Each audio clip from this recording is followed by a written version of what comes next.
when, you're trying to plan a get together with friends and you have someone who's like, I don't know. I have to check my calendar. I have to go and, it's a big ordeal and I'll get back to you later. And then they never get back to you. And then you can never get together with them because they never get back to you. And so you can't fix a date. It's the most annoying thing. Don't be that person.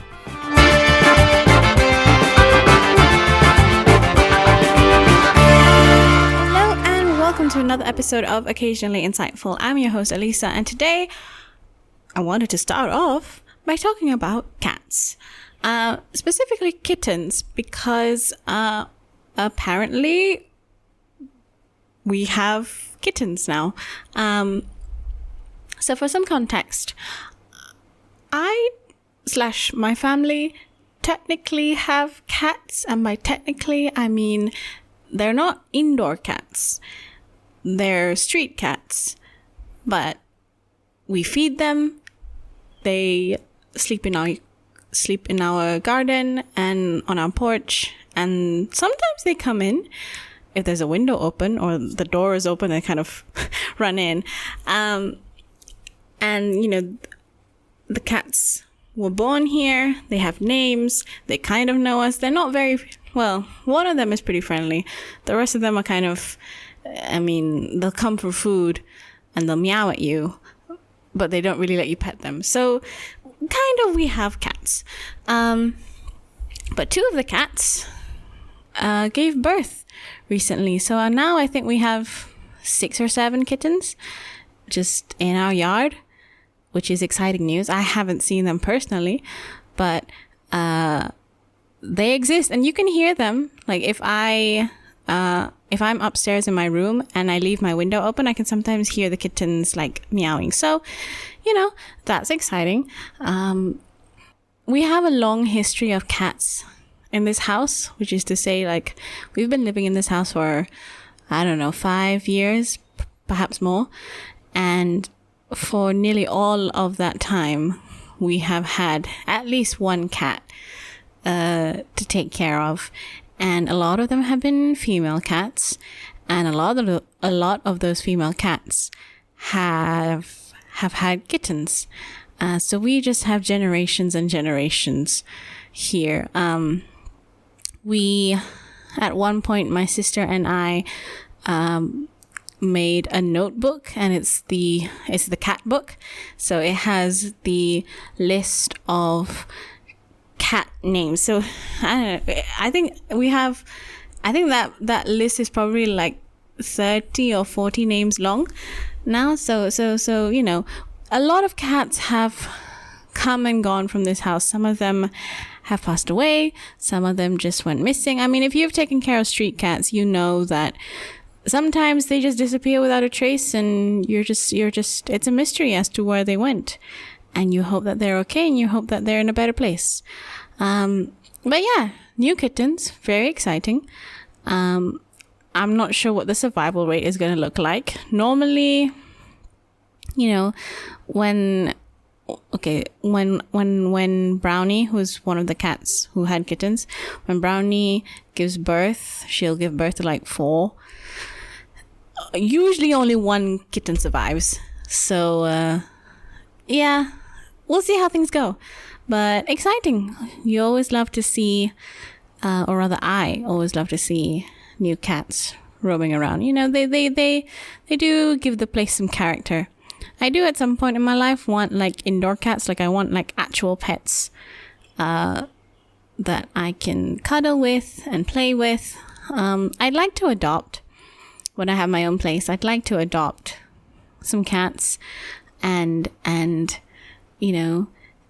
I want to adopt some sweethearts, some old cats from a rescue center, and just give them a nice retirement home. Like, kittens are cute, but I think there's something very endearing about older cats who just want some peace and just want scratches and just want, they just want love. They just want love. So I want to give them that love. I am a bit of a cat lady. But I haven't, because we don't have indoor cats, I haven't been able to like fully indulge in my my love for our furry feline friends. Anyway, that's my story of the week. Moving on to the main segment of today's episode, which I'm hoping will be helpful to some people. I basically wanted to talk about some tips and pieces of advice that I have for university life. But these are not tips on how to study or how to be a top student or how to write good essays. These tips are really just, how do I function as an adult? How do I survive and make sure that I don't live in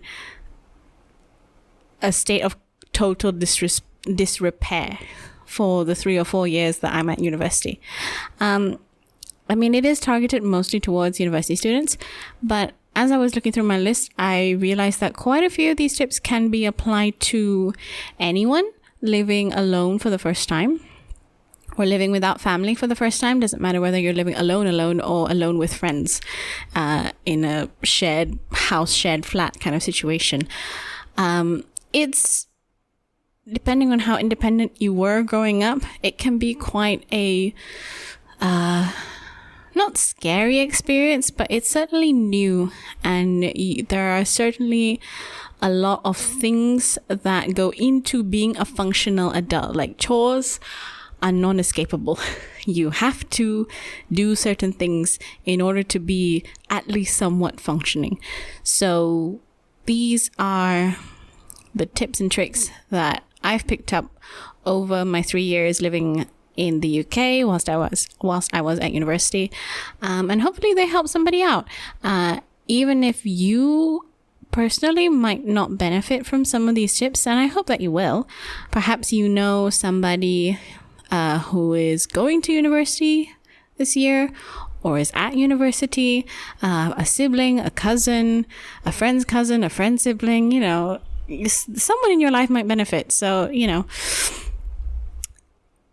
can't hurt to just talk about these things and just talk about the realities of being an adult and doing adulting, and it's just a never-ending list of to-dos and chores, honestly, which as a student, not only do you have to deal with being a student, but you also have to deal with just being an adult, which is not, some of the things you enjoy, and some of the things you just hate. So yeah, we have a whole list of things to work through. I'm hoping it doesn't get too preachy and boring, but I've kind of divided everything up into 6 sections, ranging from the practicalities of doing specific chores to feeding yourself and making sure that you don't die of starvation, to, at the very end, some mental health and general well-being tips. These, like I said earlier, they're not going to be your typical Pinteresty or Tumblr-y, do your homework on time, or, use the online resources available to you, because I think a lot of us know these things. These are more actual practical, I don't want to say hacky type tips, but the advice that I wish people had told me when I started my university life back in 2017. So, with all of that said, let's get into category 1, which is laundry. Now, for whatever reason, I find that laundry is a bit of a mystery to a lot of people, especially to a lot of guys when they get to university. And then, they're suddenly oh, clothes don't wash themselves. Clothes actually like you actually need to put the clothes into the washing machine and you have to do that yourself. Oh, it's a bit of a realization. It's not, laundry itself, I don't think is that hard. It's a little bit tedious sometimes. But it's not that hard. You know, like it's a very menial chore. You put the clothes in, you take the clothes out, you put the clothes in the dryer, you take the clothes out, bada bing, bada boom. Maybe you're diligent enough to fold them and put things away, but I bet there are some of you out there who just like took the clothes and just took the pile and put the pile onto a chair. And that was your clean clothes pile, and you just picked from there every single day. I bet that there are some of you who survive like that, to which I say, no shame. You know what? University is hard. I get you. But here are some tips that I picked up that made doing laundry a little bit more, I don't want to say convenient, but just a better experience. And the biggest tip that I have is to use a washable mesh bag, or a washer safe mesh bag for your socks and other small items. So that might be face masks nowadays. You put the socks into the mesh bag and you put the whole mesh bag into the washing machine, and that just reduces the chances of your socks getting lost or getting accidentally left behind when you do your laundry. And it's much easier to fish out one gigantic mesh bag. Your socks still get clean because it's mesh, so the water and the detergent can still get in. And it's really easy. And I mean, they're really cheap. You can find them most places. I'm sure you can find them online. I'm sure you can find them in your like Targets and Walmarts and Wilcos of the world. They're not that difficult to get your hands on. So that is a really, really big pro tip that I only picked up towards the very end of my university life. If only I had picked it up sooner. I would also say that if you are living in if you don't have your own personal washer dryer, so let's say you're living in a sort of dorm situation where there are communal washers and dryers, please take note of which washers and dryers actually work. Sounds kind of obvious, but sometimes you don't really realize which ones work and which ones are a bit temperamental. So just take note, because there's nothing worse than putting your clothes into the dryer, leaving them for an hour, and then coming back to still damp, but just very hot clothes. And warm, wet clothes are somehow a lot worse than cold, wet clothes. So just dryers, I find, are especially temperamental, and sometimes they just blow air and they don't work at all. So just make a mental note or make a physical note somewhere of which washers and dryers and which ones actually work and which ones actually get the job done. And speaking of drying clothes, I would actually recommend that you invest in a clothes drying rack. They're not too expensive. I mean, the really, really cheap ones can, feel a little flimsy and feel like you put too many clothes on them and they're just going to collapse. But you can find decent-ish ones for a reasonable price. And I mean, there's a lot of benefits to having a clothes drying rack. It's more environmentally friendly because you're not using more electricity and running the dryer. B, you don't run the risk of accidentally shrinking your clothes by leaving them in the dryer for too long or putting them in a dryer that's too hot. C, you could save yourself some money. Like, if you have to pay to use the dryer, you could save yourself that money by getting a drying rack and not having to pay. It takes a little bit longer and, it takes a little bit more effort to hang up your clothes. But, if you're a cash-starved university student, take the savings where they come. So, yeah, invest in the drying rack. Another tip that I would recommend is to use a it's I would recommend doing it, and I actually enjoyed the sort of I find it very relaxing in a way to just hang up clothes. I don't know, like I feel like I'm doing something, but the thing that I'm doing doesn't take a lot of mental effort. So it's just nice. It's just nice to feel productive without having to exhaust your brain. I like those kinds of tasks, which is, I think, why I don't mind doing the laundry. So we've talked about washing and drying your clothes. Now comes the part of folding your clothes.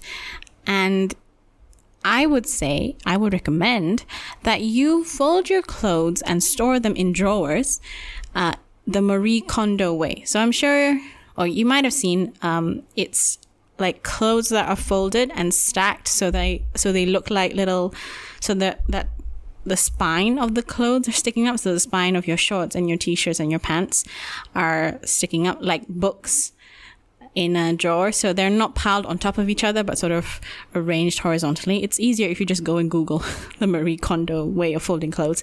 You don't have to fold them so precisely the way she does. I don't, but I do adopt the principle of stacking of arranging my clothes in that horizontal way. And it's a lot easier to see what you have. It makes sure that you rotate through all your clothes and you're not just taking the shirt that's at the top because it's the most convenient, because you don't want to dig through the whole pile. And I actually find that you're able to squeeze more in. I don't know, it's a bit of a space-saving technique. Maybe that's just like me imagining things, but I do find that I can squeeze in a couple more things into my drawers if I take the time to arrange it in that horizontal way, instead of stacking everything on top of each other, or instead of just dumping clothes in a messy heap. And this last tip that I have is it's not necessarily laundry related, but it is clothes related, which is to say, I would recommend getting yourself, or when you buy clothes, try and buy clothes that don't wrinkle so easily.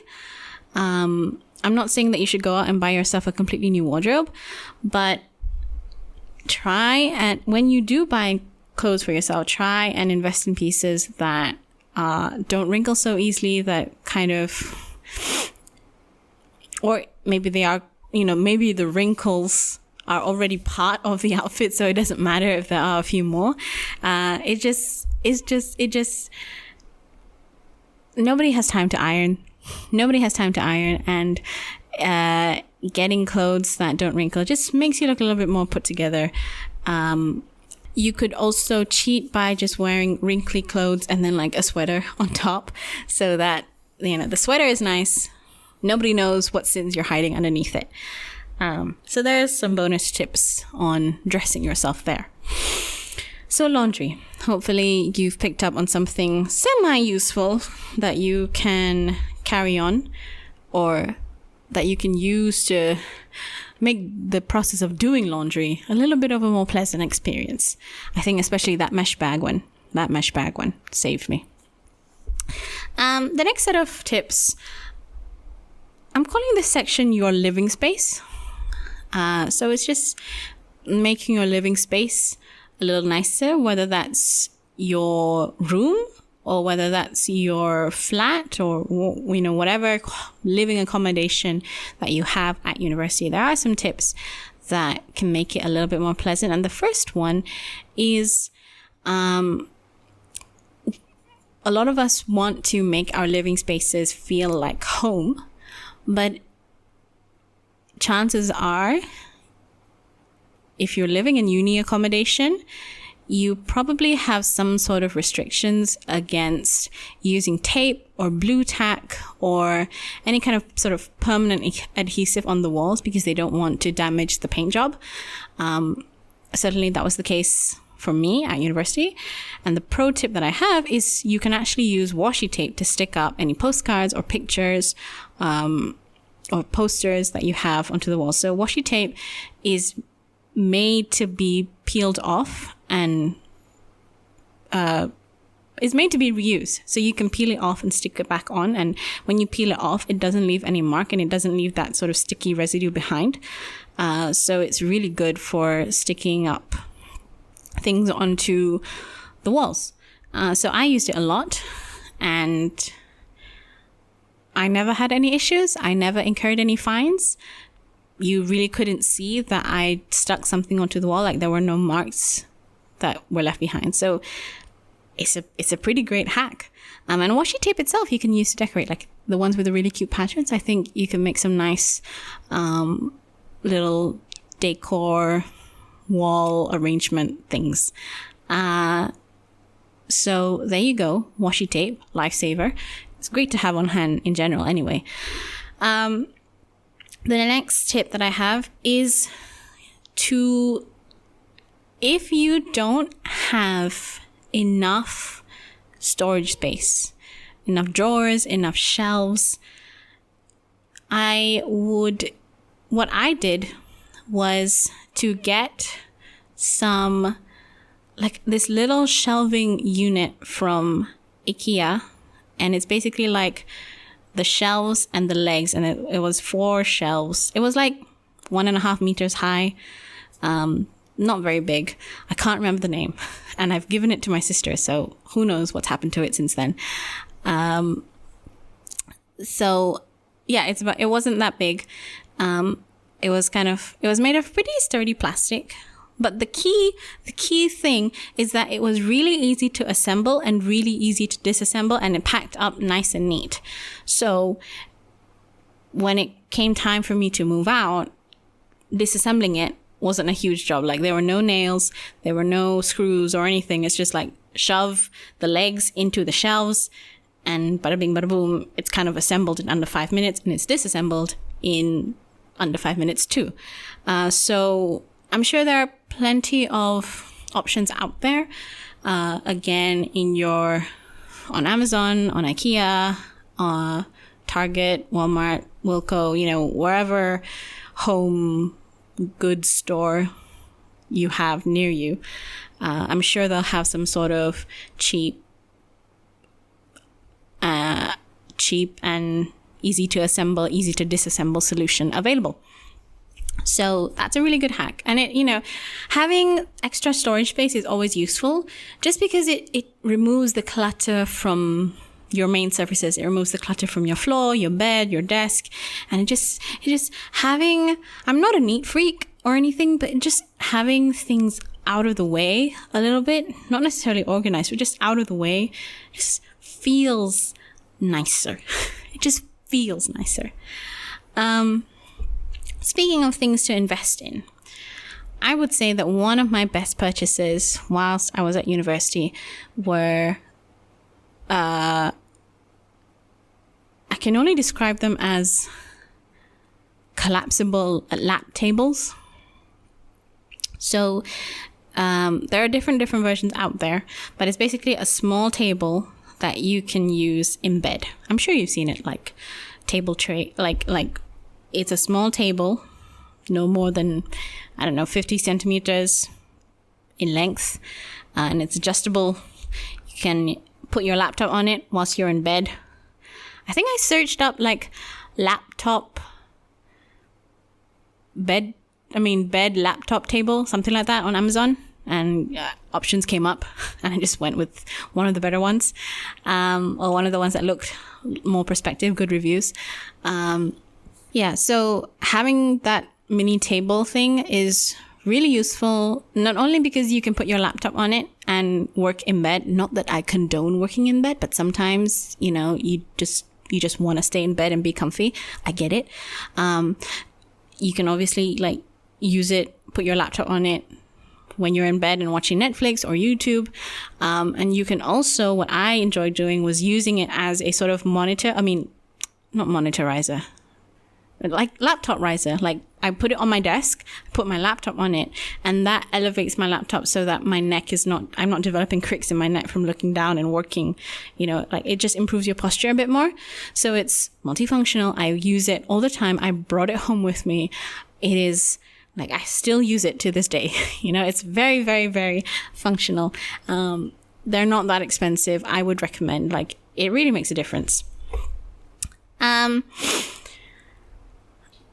Next on this living space section of tips is, if you are living in college accommodation where you have to move out at the end of the year, or, at the end of the term, whatever it might be, remember that you have to move out. And by that I mean, when you move in, you sort of slowly over time accumulate things. You buy things for yourself. You buy things for your room or your dorm or your kitchen. Maybe it's like a couple of t-shirts here, a couple of bags, some new crockery, a new water bottle, a new lunchbox, and then suddenly you need a whole extra suitcase to bring home all of this stuff, right? So just, bear in mind that whatever's in your room eventually needs to be vacated from your room. So either you're going to have to clear out other things, or you're just going to have to somehow find a way to take things home, which requires more boxes, more bags, more effort. So whatever you bring in, you must eventually bring out, essentially, right? So just bear in mind.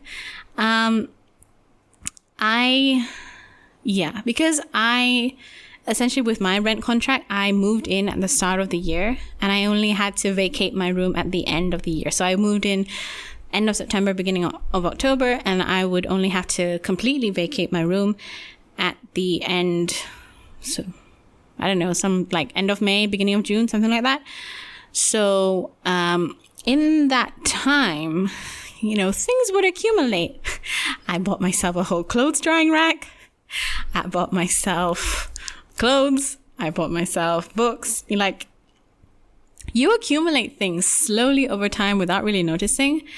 And then suddenly it comes time to pack, and you're like, how do I have so much stuff? I swear I didn't start the year with so much stuff. And you didn't, but you just accumulated stuff slowly over the course of several months or several weeks, whatever. So remember, whatever you bring in eventually has to, you have to take home with you. And kind of on a related note, save any bags or boxes that you get. So, when you order stuff in, chances are it's coming in a box. And if the box is still pretty usable and pretty sturdy, save it, fold it down, put it somewhere safe. And you could eventually use it when you need to move out, because moving boxes are expensive. And hey, you already have this box. Why not make use of it? Same with any bags or plastic bags that you collect over the course of, going to the grocery shop or going to shops. Like, you shouldn't use plastic bags because, plastic bags are not really conducive to the environment's health. But if you do have plastic bags, save it. And eventually you'll end up with a bag of bags. And you can use the plastic bags for a lot of things, for trash bags. They are really multi-purpose. And I'm sure like all of the Asians listening to this are already like, yeah, duh. I already collect that plastic bag, dude. I fold it. I do the triangle trick. I fold it into the triangles, and I have like a whole drawer or a whole bag just all of plastic bags. I'm like, dude, I know this. But not all of you do that, I'm sure.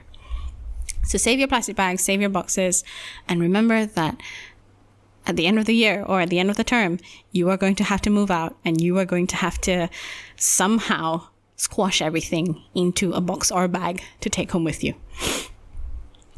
The next category that I have, I'm titling sustenance, which is basically food. The first tip that I have in this section, and it's a tip that I picked up from my mom, actually, but it is helpful, or at least I found it helpful. And the tip is, at the very, very, very start of the term or the semester or the year, stock up on your essentials. Now, what do I mean by essentials? I mean dried goods. I mean your rices, your pastas, your flour and sugar, cooking oil, salt, pepper, any spices that you use a lot. It can also be like non-food essential items. So detergents, laundry detergent, dishwashing soap, like body soaps, whatever items are essential to you that you can sort of get in bulk, get them at the start of the year. And when I say the start of the year, I mean like literally in the first 1 or 2 days of you getting into your dorm. The reason being that, yeah, those days are hectic because you're moving in and there are a lot of things going on. But that time is also the time where you will likely not be bogged down with work coming in, and you actually have the time to go to the store or go to the supermarket and get all of these things. You probably have, well, not probably, but you might have people coming to help you move, your parents, your siblings, your friends, whoever it might be, so you can drag them to the supermarket with you. They might have a car, which is even better. So stock up on your essential items at the very start of the year. You can also do an online order. Maybe, I'm not sure how online orders work where you are, but do a online Tesco's delivery and have all the things delivered to your college accommodation. And then you kind of had to balance this out because you obviously need to have somewhere to store your essential items. But I found that doing this really does help, because then week to week, all you have to do is just buy perishables. So your fruit, your veg, your milk, your eggs, any protein that you like, and I mean like meats and fish that you might want to eat that week. And you don't actually have to buy the bulkier like pastas and rice and oil. I don't know. It just like that system sort of made sense to me, and it meant that I would always have the basics on hand to cook with, and it just worked.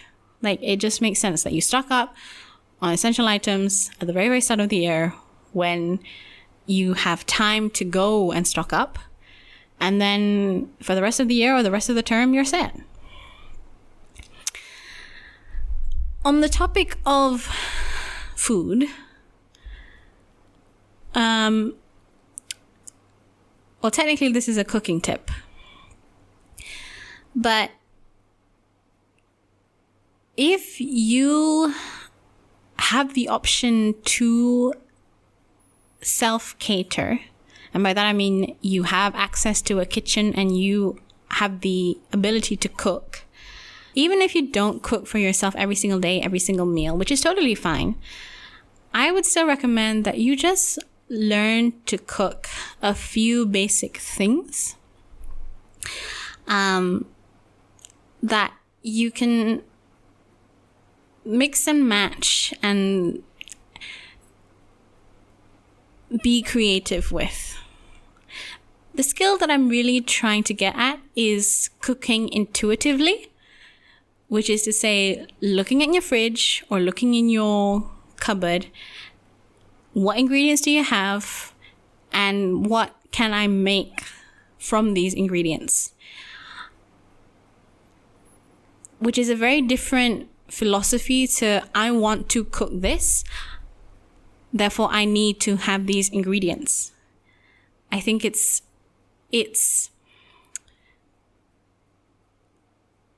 almost easier to cook based on what is available to you rather than what you want to, or sort of what idea of a meal you have in your head. Like, because you can't always run out to get the ingredients that you need, but you have certain ingredients already in your fridge, in your freezer, in your drawers, whatever it might be. So work based off of what you have. Yeah, that's a better way to phrase the tip. Cook based cooked using what you already have available to you. And get creative, get creative and cook sort of intuitively. Yeah, so that's what I'm saying. Like, learn how to cook a few basic things, you know, so a basic pasta sauce, basic rice dishes. Like, learn a few basic techniques. Sandwiches, soups. Soups are really good because they're really good for leftovers, like leftover pieces of vegetable that you have, and, you know, eat individual portions of vegetable will not be enough to make you full. But like, if you throw all the vegetables together in a soup, it tastes pretty decent. And soups will probably last you more than one meal. So they are great. So it's not the best explained tip that I have. I agree. But it's because it's a combination of a few things. It's learn how to cook learn a few basic cooking techniques, learn how to cook a few simple dishes that can easily be modified. So pastas are really easy to modify. Sort of fried rice dishes are really easy to be modified. Soups are really easy to be modified. And then cook based off of what ingredients you already have available to you, rather than going out and specifically buying ingredients for a particular dish. I mean, you can buy specific ingredients that you want to work with that particular week. Like, oh, this week I feel like eating sweet potato. I am going to buy sweet potatoes. Yeah, that's fine. But, you know, in the middle of the week when you're already slammed with work, you probably won't have time for a quick dash to the supermarket.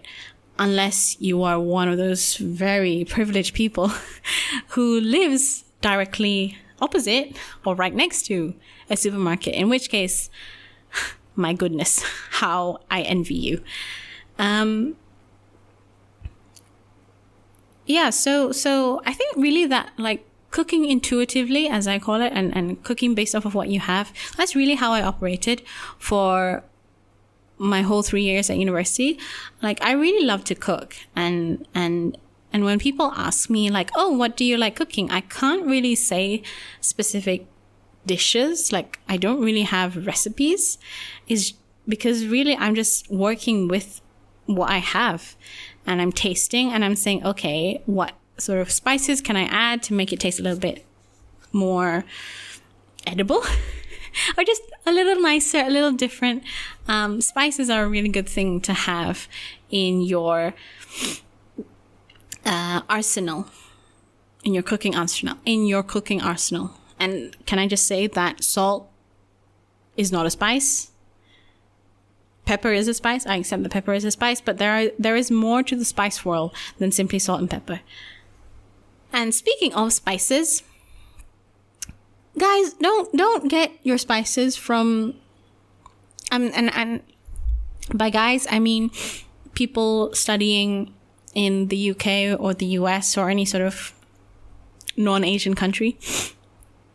Don't get your spices from Sainsbury's or Tesco's or like the mainstream supermarkets. I don't want to say like white people supermarkets, but the white people supermarkets. Go to an Asian store and get your spices from the Asian stores. Not only will you be supporting local businesses, you will also be able to buy more spices for probably the same amount of money or cheaper. Like, just go to an Asian supermarket and buy the spices and buy any kind of seasoning, any soy sauce, sesame oil, oyster sauce, like any kind of Asian seasonings or Asian spices. Don't buy them from mainstream supermarkets. Buy them from actual Asian specialty stores, because I guarantee you'll be able to find more for less. That's just that, like, you just will. Maybe not everything, but generally speaking, it'll be cheaper. And the final tips that I have in this sustenance session, how does one speak? Sustenance section. Try and say that fast. The final tip that it's kind of, again, it's a kind of mishmash tip. The tip is this. The tip is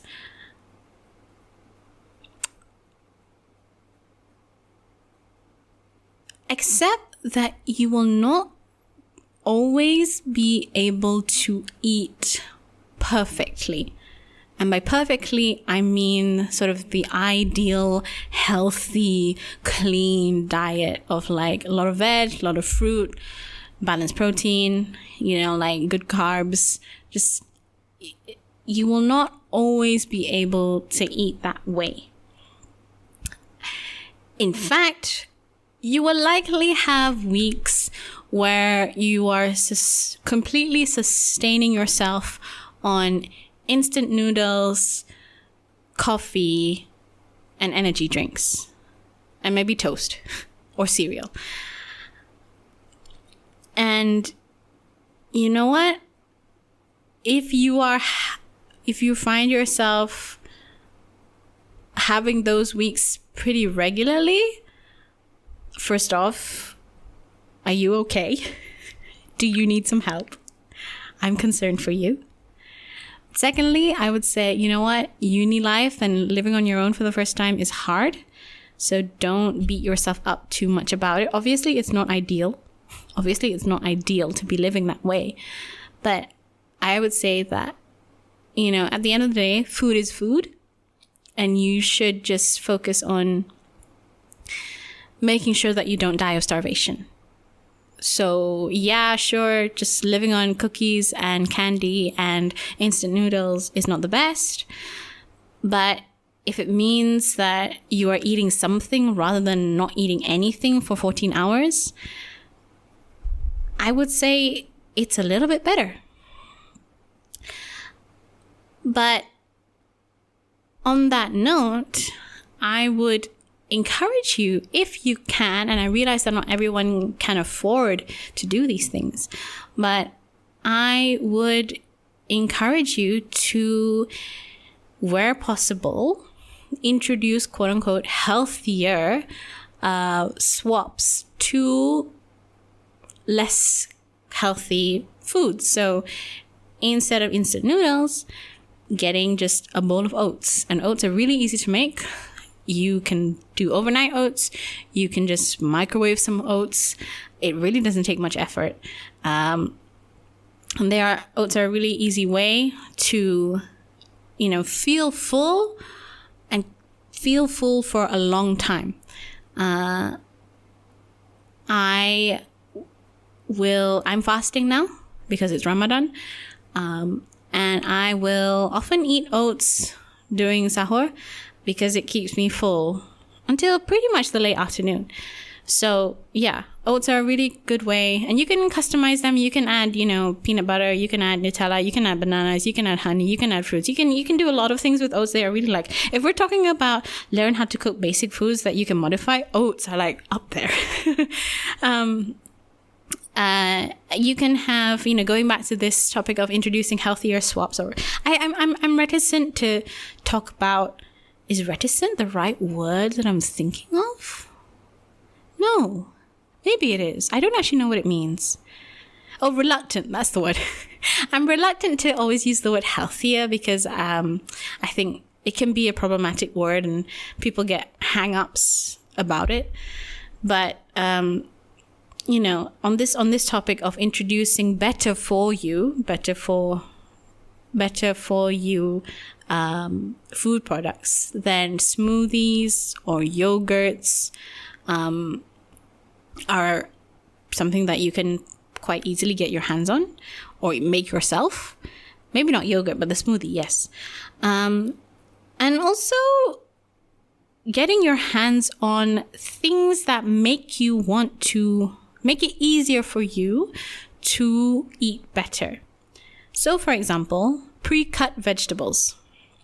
Sure, it's kind of cheating in the sense of it removes a lot of work. You're not putting as much work into cooking, and some people might consider that cheating. But if pre-cut vegetables get you to eat vegetables, because it's more convenient, what's the harm in that? You know what I'm saying? Like, if it makes life more convenient for you, and if it makes eating better more convenient for you, then go the more convenient route. Don't feel guilty about it. I'm not saying that people necessarily will, but sometimes there can be like societal stigma around using pre-cut fruit and veg in your diet. And I'm just like, I am trying to make a good choice for myself and how I nourish myself. So everyone can just back off and let me eat my pre-cut carrots. It's fine. So yeah, food is, at the end of the day, sustenance is sustenance. And you should, I think, try to just, focus on making sure that you don't die of starvation. So whatever that takes, do it.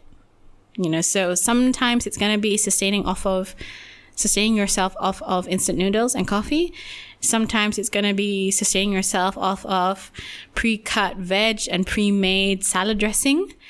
And sometimes you're going to be able to cook a really nice meal. And all of those things are perfectly fine. Don't be too hard on yourself. I think we can all, regardless of whether you're in university or not, we can all appreciate those 3 words. Actually, it's not 3 words. It's 6 words. I can't count. Don't be too hard on yourself. Okay. Section 4. We are halfway through the tips. I'm sorry if this is dragging on, but hey, this is a podcast. I'm allowed to ramble. Section 4 is the most studenty, I think, of the sections, which is about productivity. Except, saying that and looking at my tips, a lot of these things are also applicable to anyone who's not a student and is just like an adult trying to function. Like, if you are a 20-something-year-old trying to figure out how adulting works, some of these tips might still be useful for you.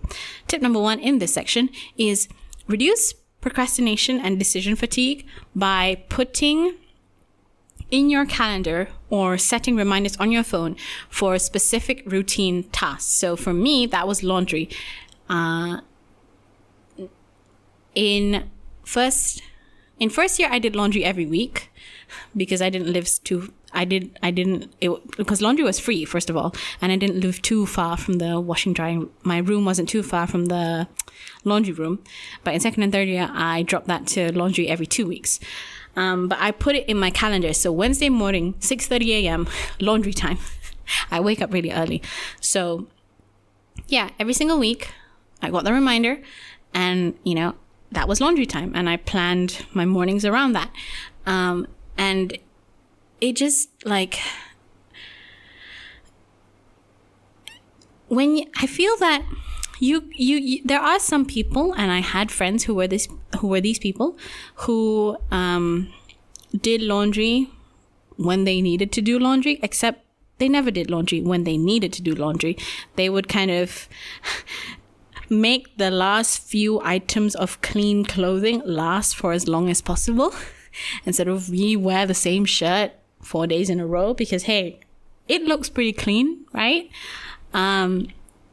So, save yourself the decision fatigue and put in your calendar when you're going to do specific routine tasks, or set aside time in your week for when you're going to do routine tasks. So that might be laundry, that might be taking out the trash, that might be cleaning your room, vacuuming your room, cleaning your bathroom, just putting aside specific time in the week that you are going to dedicate to these tasks. So for me, that was laundry every Wednesday or every other Wednesday. That was grocery shopping every Saturday morning, and cleaning my room every Saturday morning, taking out the trash every other week, because I would use the trash in the kitchen wherever possible, or recycle things wherever possible. So like my room trash was could survive longer.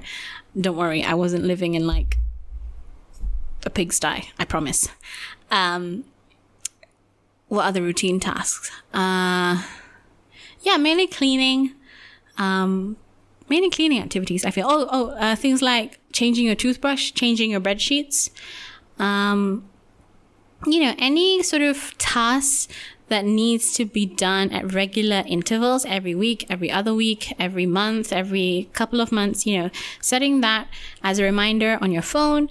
There are, most phones have some sort of built-in reminder app, or I'm sure you can download one, or setting it setting it as a reminder in your calendar.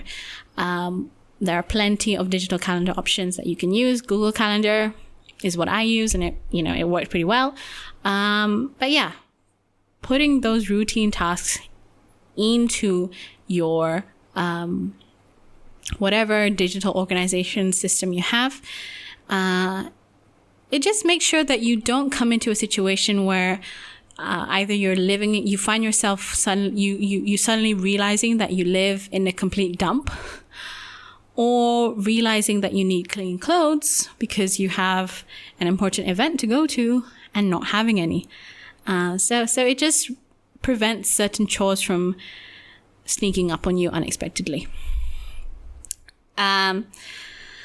Second tip that I have is, and this one is definitely applicable to anyone, regardless of whether or not you're a university student, is write things down. I don't care how good of a memory you have, just write things down. You will forget, because especially as a university student, life is just busy. You have classes, you have lectures, you have essays to do, assignments to do, you have people to meet, you have clubs to attend. You have a full schedule, and you will forget if you don't write things down. So when I say write things down, I mean to-do lists, I mean assignments, I mean details of assignments, I mean appointments. Like, write things down. I don't care what exactly, what kind of system you use to write things down, whether you just have various notes on your phone, whether you have a little to-do list book that you carry around, whether you're you have a more professional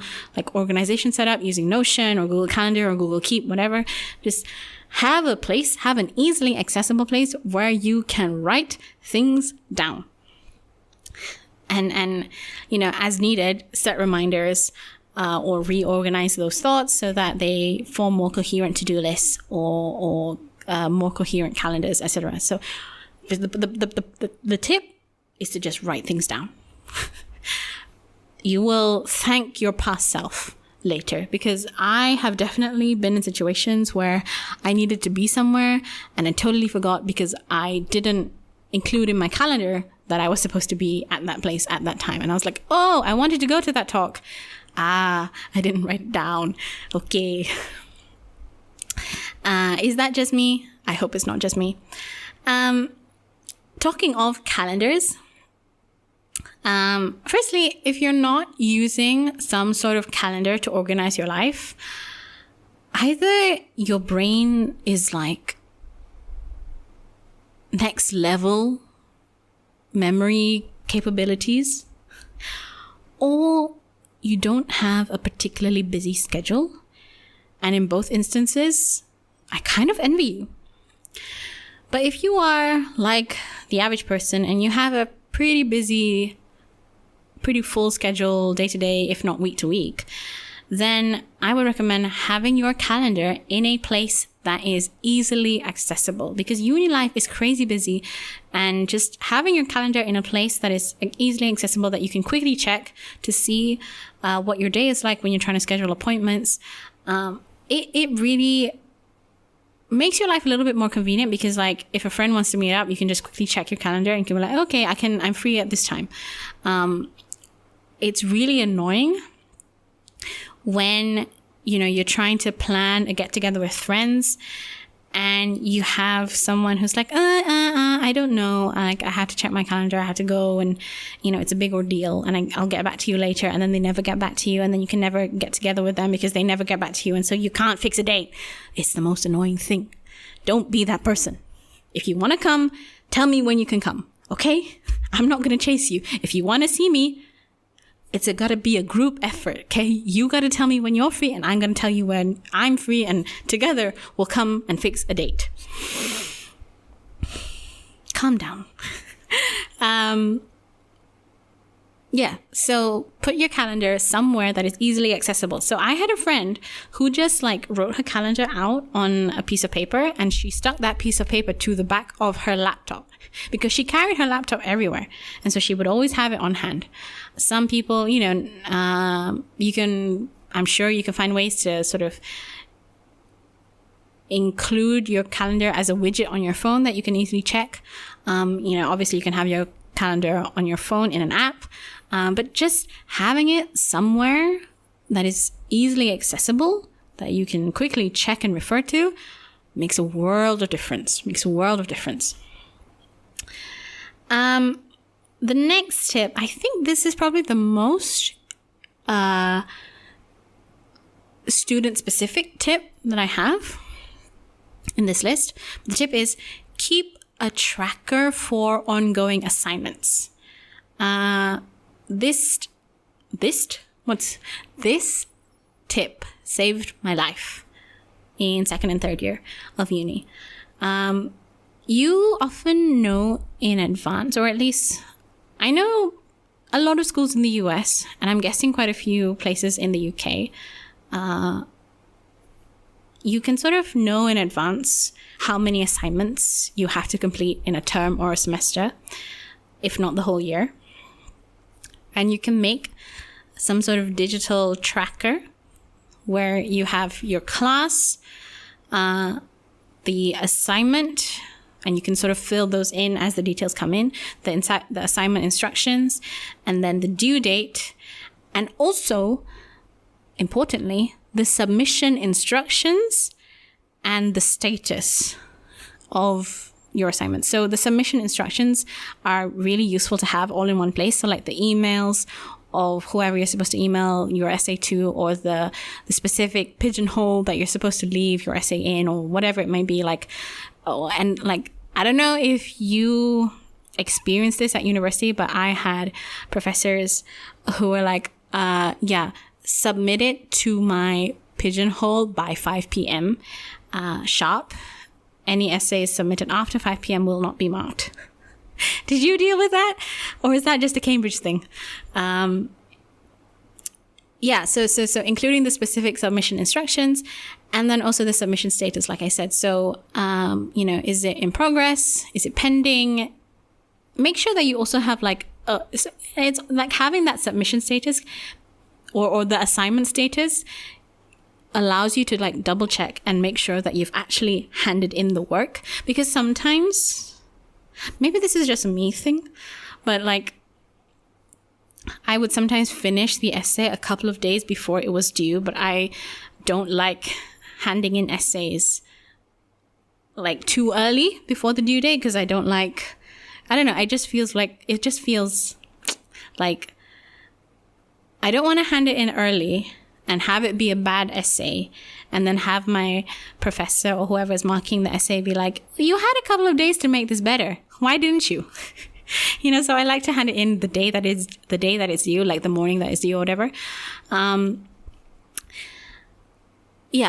if you are one of those people who finishes your work and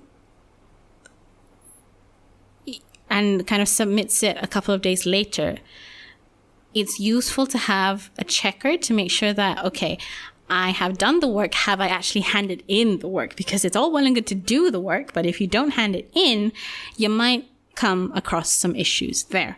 So the point is, have some sort of tracker where you can, it's basically like your homepage for everything school and assignment related.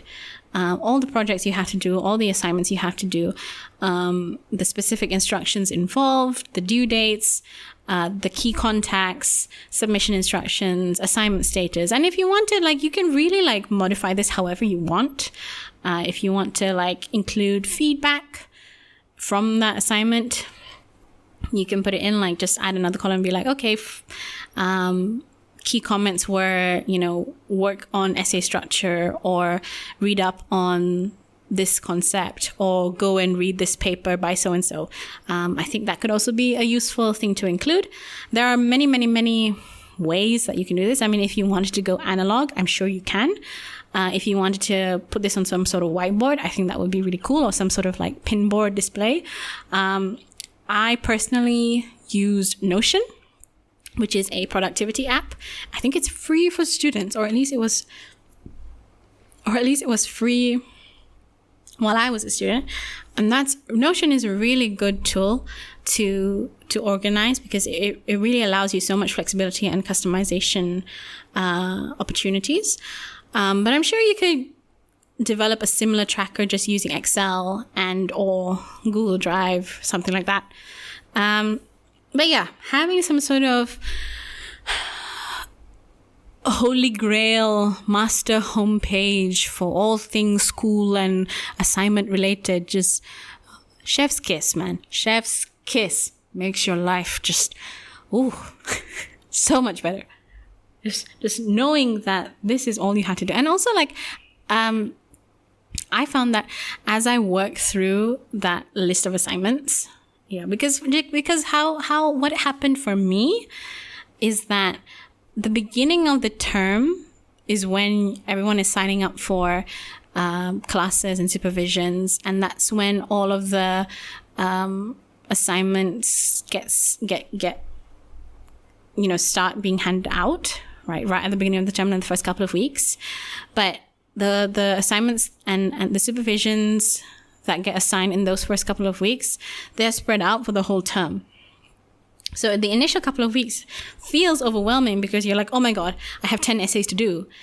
But then you put it in the tracker and you feel like, oh, okay, so they're kind of spread out like one every week. And as you work through each assignment, you can just sort of like, oh, I'm getting closer and closer and closer to the end. Like, it just feels nice.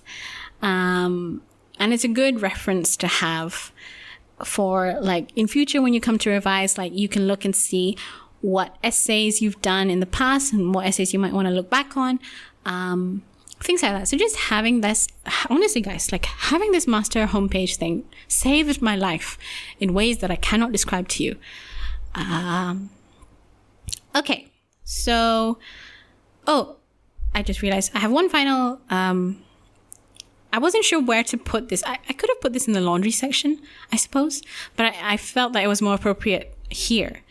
And the tip simply is, have clothes that you work in, and and keep them sort of separate to sleep clothes, basically. Now I know that I've seen, at least online on Pinterest and stuff, that, people tell you that you should dress up to attend lectures, and dress up to go to the library, and dress up to work. And I wouldn't necessarily say, I mean, I'm sure there's some science behind that, sketchy as it might be. But I would say that, like, sometimes, you've pulled an all-nighter, you're surviving on coffee and half an hour of sleep. The last thing you want to do is dress up to attend a lecture. The last thing you want to do is attend a lecture at all. But maybe you have to go because it's compulsory. I would say, you don't necessarily have to dress up for lectures and classes and work. I mean, it depends on you as a person, I suppose, and the kind of university environment you're in. But I would say, at the very least, have comfy clothes that you work in, and then comfy clothes that you sleep in. And as best as you can, keep those things separate. So that's what I had. Like, I have specific pajamas, which really is just like a t-shirt and sweats. But then I also have comfy clothes that I work in, which is slightly nicer sweats and long sleeve tops that are very comfortable. But, I don't sleep in my comfy clothes to work in. And it just, like, psychologically, it helps you get into a little bit more of a work mode. I'm still comfortable, but I'm not like, let's get in bed and go to sleep comfortable. You know what I'm saying? So, yeah, if you want to go to the nines and No, that's not the phrase. If you want to dress to the nines and go to lectures, by all means, dress to the nines, go to your lectures. But if you are just not feeling it today, then I would still recommend that you at least just change into a fresh shirt. That in and of itself is an achievement. Well done. Section 5, technology. I don't think we can talk about uni life without at least briefly mentioning technology. I don't think we can talk about life in general without at least briefly mentioning technology. It really is like just interwoven into the fabric of society nowadays. I suppose this is also a very student-specific tip. I didn't realize, I forgot about this tip until I'm rereading it. And the tip is, guys, take advantage of student discounts.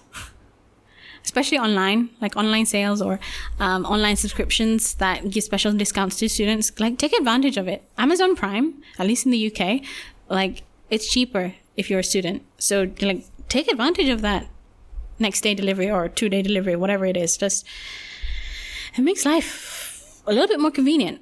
I mean,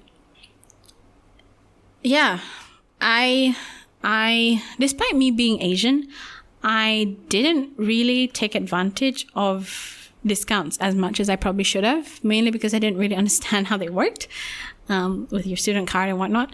But yeah, just look into it, see what discounts are available to you, and just take advantage. Like, you're already paying so much for your education. Might as well get discounts wherever you can, right? So yeah. Discounts. We love them. The next tip is to set a night vision or dark mode on your devices when you have to work in the evening. So on your laptop, certainly on the Macs, it's possible to toggle night mode, which just gives everything a bit of an orangey glow. Like, and I'm sure you know what night mode is, but it just reduces the strain on your eyes and allows you to, I mean, it's supposed to maintain your circadian rhythm, because if I'm not mistaken, blue light, which is a light that is emitted a lot by technology, blue light disrupts your circadian rhythm, which is why if you look at your phone or your laptop right until the moment you're about to go to sleep, sleep can be a little bit hard to come by. Because that blue light disrupts your sleep cycle. And using night mode and that's why the orange glow, the orangey hue is there, because the orange is complementary to blue, and orange is supposed to cancel out that blue, or at least minimize it, right? So, I mean, I personally, I'm not sure how effective it is at helping your sleep schedule stay on track. I think that there are other things that throw your sleep schedule out of whack. That's not just looking at technology. But at the very least, it does, I personally think, it really, really helps to reduce eye strain. So, like, hello, we're all students. We're all students, but like, we all have to work. And sometimes we have to work late into the night. And you might as well do your eyes a favor, turn on that night mode, and just make it a little bit easier on yourself. I would also suggest turning on dark mode on your devices. So if you can, use dark mode on whatever word processing software you can use. Like, if you use the Office 365 suite, Microsoft Word, Microsoft PowerPoint, there is a way for you to toggle dark mode on the appearance. So instead of, I'm sure if you see Microsoft PowerPoint, Microsoft Word, you know that it has that slight grayish, creamish background. There is a way to turn that into a black background, or at least a very, very dark gray background. And that, when I discovered that, my life was changed. I was like, oh my God, I can see and not be blinded by this bright white screen. If you want to go as far as like turning the paper or the page color black and then the font white, you have to flip the colors if you're going to send it off. You have to remember to flip the colors if you're going to send it off or print the page. But whilst you're working and whilst you're writing the essay, I've gone as far as like changing the page color to black and changing the text to white so that it really, really, really reduces the eye strain. And you can do similar things on the Google Drive apps, I think. Well, not Google Drive apps, but in Google Drive.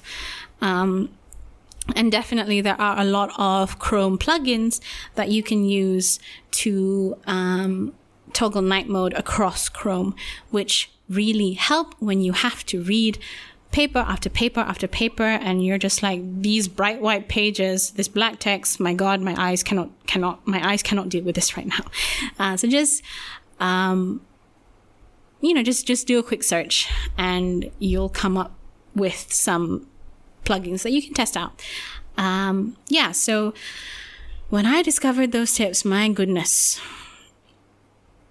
life was changed. I mean, it's not ideal to have to work in the night, but let's be honest, sometimes you just have to. It's unavoidable. And I am a big believer in, making work as comfortable as possible because you're already suffering by having to do work. So don't make yourself suffer by having to work uncomfortably. So things like reducing the strain on your eyes and just, making everything into dark mode. It makes a difference, guys. It makes a difference. Third tip is, are we on the third tip? I think we are. Third tip is keeping your work online wherever possible. The main ways I know of doing this are via Google Drive and via Microsoft OneDrive. But the reason why I'm saying keep your work online as far as possible is just so that A, you can work anywhere, and B, so that you never have to fear like losing your laptop and then losing all your work, or your laptop crashing and then losing all your work because it didn't save. Your work will always be on the cloud somewhere. I mean, it does require you to therefore have internet connection, which may or may not be an issue for you. But if you can, as far as possible, I recommend just keeping your work online. Google Drive is free if you have a Gmail account. It's really easy to set up. OneDrive, you need a Microsoft account. But I think that quite a lot of universities will allow you to get access to the Microsoft ecosystem, Microsoft apps, if you sign up via your school email. So just talk to people and find out how you can get in on it. Like I think at Cambridge, we had 1 terabyte of storage, which is like a pretty significant amount of storage. 1 terabyte of storage. If we used our school email to get a Microsoft account. So yeah, that was pretty sweet. And the fourth tip, which is like, again, just, I feel like my tips with this technology section is like embracing the reality of being a student and just saying like, look, there is an ideal way to work and to do things, but most of us cannot attain that ideal. So what's the in-between, right? So it's not ideal to work late at night, usually. But we can't avoid it. So what's the in-between? So similarly with this, we all sort of procrastinate and get distracted, no matter our best intentions. And some days you're good, and some days you can do the Pomodoro technique, and some days you get like a solid 45 minutes of work and you can bang out your essays. And sometimes it's just hard. So a kind of hack workaround that I use, but not always use effectively, is to keep YouTube and social media sites on a separate window and maybe even a separate desktop on my laptop. And a separate desktop to the one that has like my essay and my notes and whatever I'm using to do my assignment. The reason being that it's kind of an effort thing. Most humans that I know at least, are lazy. And so if you have to do a little bit more effort to get to your social media or to get to YouTube, whatever it may be, there's a little bit more effort. There's a little more time for you to think, do I really want to? Nah. Especially like if you're in the flow and you're writing out this essay and you have this like back of your mind urge to go check Facebook or your Twitter or whatever it may be, like you're like, oh, but I'm in the flow. I don't really want to stop writing. Okay, fine. I'll just do it later. So the ideal thing should be like put a site blocker on. Don't check your socials at all. But sometimes you can't resist. Sometimes you still want it there.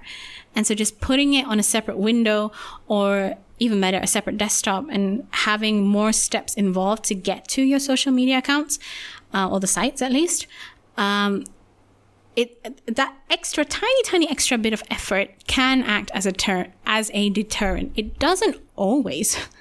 I will admit, like this plan is not perfect. And you could very well like end up on those sites and end up scrolling for like 30 minutes. But it's the thought that counts. It's the thought that counts, guys.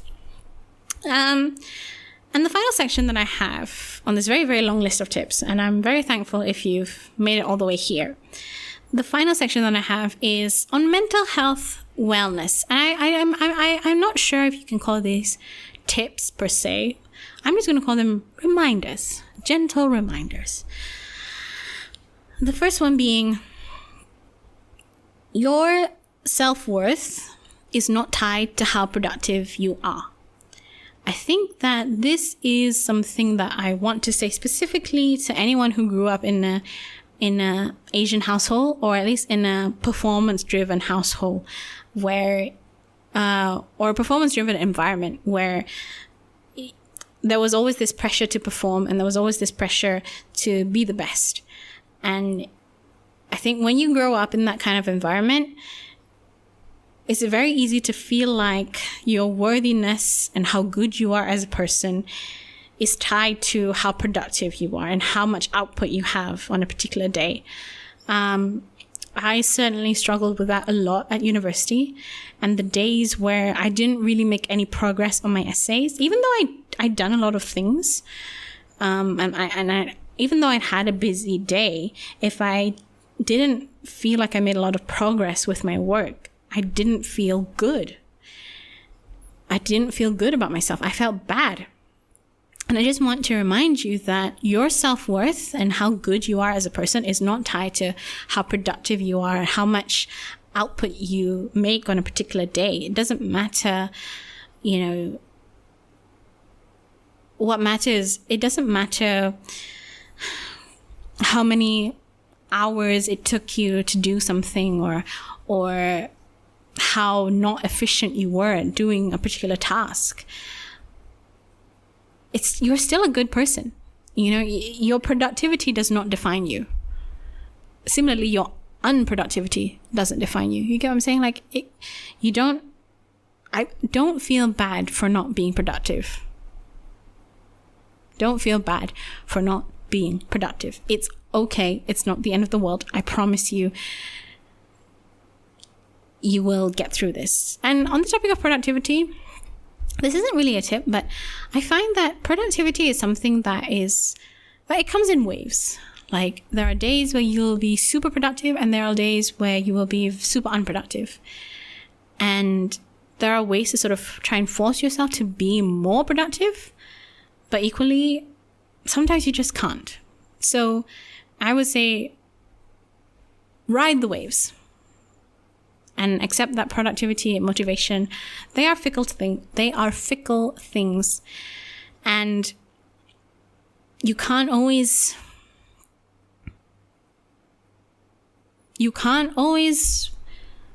bang out an essay. Sometimes all you can do is read a couple of papers and your brain doesn't want to cooperate. And you know what? That's okay. It's okay. It's okay. And similarly, like, this is very much tied in, but the next tip that I have is to give yourself permission to not do anything sometimes. I think especially as students, there is a pressure to always be doing something. Or is that just a pressure that I felt? A pressure to always either be working or socializing or networking or going to some sort of society or club event or be involved and be part of the community. Like, there's always a pressure to be doing something. Might be different now, especially given COVID times, and socialization isn't really a thing, or at least socialization in person isn't really a thing. But even so, I think you should give yourself the permission to take a break and really not do anything for a while. Whether that's a whole day, whether that's half a day, whether that's a whole evening, whether that's just a couple of hours. I think you should give yourself the permission. If your body is telling you, if your mind is telling you, what happened to my voice? If your body and mind are telling you that you can't do more and you need to take a break, take that break. Listen to your body. Listen to your mind. It's okay to not do anything. Give yourself permission to take a break. And similarly, I know this is easier said than done, but if everyone around you seems like they're doing a million things and you're not doing a million things, maybe you're only doing like half a dozen things, don't push yourself to be like everyone else. I knew of people who, they were writing stellar essays, but they were also like the president of X and X Society. They were part of various social justice or civil rights movements. Like, they were going out to protest. They were organizing campaigns. They were a super active part of the community, but also somehow still doing, still going to all the lectures, still going to all the classes, and still doing pretty well in essays, in their assignments. And sometimes you're just like, how are you doing everything? How? I cannot understand how you have the time and the energy and the capacity to do all those things. And then you also start like doubting yourself, like, am I doing enough? I mean, I'd like to get into these topics more and maybe dedicate a whole episode of the pod to these concerns, because I'm sure we've all dealt with them at some point in our lives. Maybe we are dealing with them right now. But I would say to yourself, like, it's easier said than done. But what other people do is of no concern to you. You kind of just need to focus on yourself and focus on just doing the best that you can. Maybe your best, and I guess everyone's best looks different. And that's okay. And you shouldn't force yourself to be someone that you're not. I think that's a mistake that everyone, or a lot of people, make at university and in those, your early 20s. I think a mistake that a lot of people make is forcing themselves to do things that really is not for them. Which is not to say like you shouldn't explore out of your comfort zone. I think you should, because only by being uncomfortable do we grow. But at the same time, if something isn't right for you, don't force yourself to do it. I think there's a difference between pushing yourself and pushing your boundaries and forcing yourself to do something that you were not meant to do, that you were not made or built to do. So it's okay. It's completely okay if the number of things you're doing looks different to the number of things that someone else is doing. It's completely okay. Maybe you guys just have different size plates and both your plates are full, but theirs is bigger than yours, for no other reason, for no reason of your own. It's just, you just have different plates, different size plates, and they're both full, but you just have different size plates. Is that a good analogy? I can't tell. On a related note, talking about doing your best, I think that it's important to remember that your best is not a constant fixed level.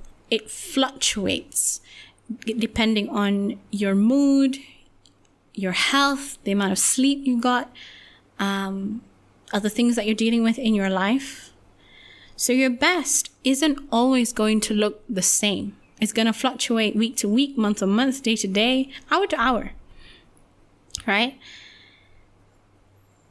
So don't be discouraged if you feel like you're trying your best, but you know that it's not the same as a week ago when you had a lot less to worry about.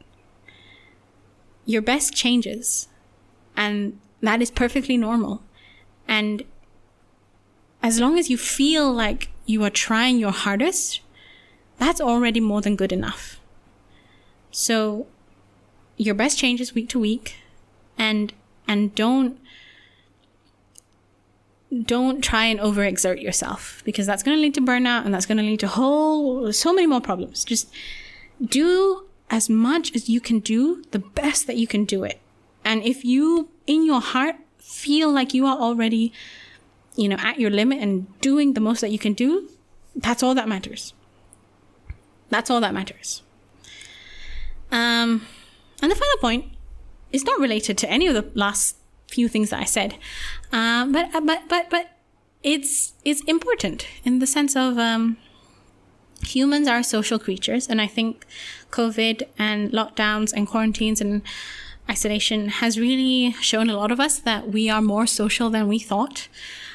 So find time and find ways to enjoy good, meaningful social connection, whatever that means for you, whether it's going out, whether it's inviting someone over for dinner, whether it's cooking a meal together, whether it's watching a movie together, whether it's having lunch together, whatever it may be. Find time for good, meaningful social connection with your friends.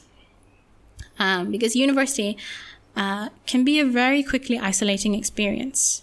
Because I feel that in school, at the very least, you see people every day in classes, and you see the same people every day. But university, like, everyone has their own schedules. You're not always taking the same classes. Everyone has their own, like, societies and clubs that they're part of. So you might not see everyone very regularly, if at all, right? And if your schedule isn't too busy, there can be days, and there were certainly days for me where I didn't really leave my room at all except for meals. And meals were just in my kitchen, right? I would cook in my kitchen and then bring the food back to my room. So it can be a really isolating place. And university can be a really isolating experience for some people, especially if you find it hard to go and make friends. But I would say, as much as you can, make the effort to find time for good social connection. So we come to the end of my very, very, very long list of tips. I hope you found some of them useful. Like I said, whether you're at university, whether you know someone who is in university or about to start university, or whether you're just like a confused adult trying to figure out how laundry machines work. Laundry machines? Washing machines work. Listen, I hope that at least some of these tips you found were little insights of information that you will carry with you for the rest of your life. If you have any tips on how to adult and how to survive as a student, why don't you send them over to me at occasionalyinsightfulpodcast@gmail.com. occasionalyinsightfulpodcast@gmail.com. Occasionally is spelled with 2 C's, 1 S, and 2 L's. And yeah, with that, that's all we have time for today, folks. I hope you've enjoyed yourself. Like I said, drop me an email if you want to just say hi, or if you've got any advice, or if you've got any topic suggestions for me in the future. You could also follow me on Twitter. That's at pod_insightful. And yeah, with that said, thank you so much for tuning in. I've enjoyed talking to you. And until next time, take care, everyone.